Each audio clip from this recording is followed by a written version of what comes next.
राजा प्रजा में से किसी को अपना उत्तराधिकारी बनाना चाहता था। राजा ने घोषणा करवा दी कि अगले दिन जो भी व्यक्ति मुझसे मिलने राजमहल आएगा वही राजा बनेगा। वही व्यक्ति अपने लक्ष्य तक पहुंच सकता है जो किसी प्रलोभन में फंसकर रुकता नहीं है। इस संबंध में एक लोक कथा प्रचलित है।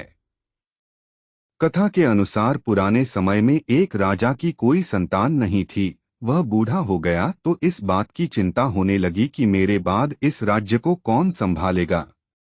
राजा ने अपने गुरु से पूछा, इस समस्या का हल पूछा।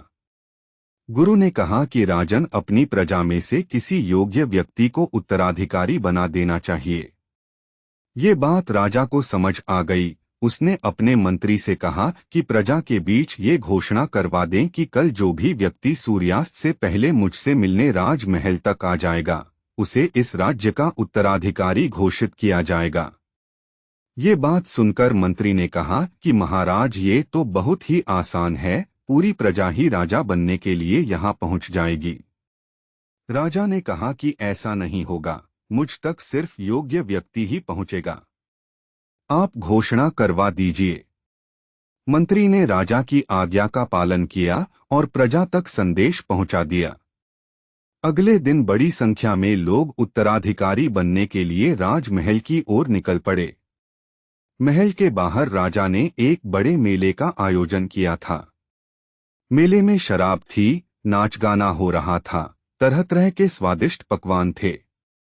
कई तरह के खेल वहां हो रहे थे। पूरी प्रजा उस मेले में ही उलझ गई। अपनी अपनी पसंद के हिसाब से लोग मजा लेने लगे। सभी ये बात भूल गए कि उन्हें राजा से मिलने जाना है। तभी वहां एक युवक ऐसा आया जो इन प्रलोभनों में नहीं फंसा। उसे सिर्फ अपने लक्ष्य तक पहुंचना था। वह सीधे राजमहल की ओर चल दिया। मुख्य द्वार पर 2 पहरेदार खड़े थे।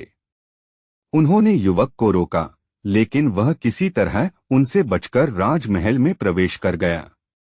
अंदर पहुंचते ही उसे राजा, मंत्री और उनके मिल गए। राजा ने उस युवक को राज्य का उत्तराधिकारी नियुक्त कर दिया। कथा की सीख। इस प्रेरक कहानी की सीख यह है कि हम अपने लक्ष्य तक पहुंचने के लिए रास्ते में रुकना नहीं चाहिए। सफलता मिलने तक हमें आगे बढ़ते रहना चाहिए।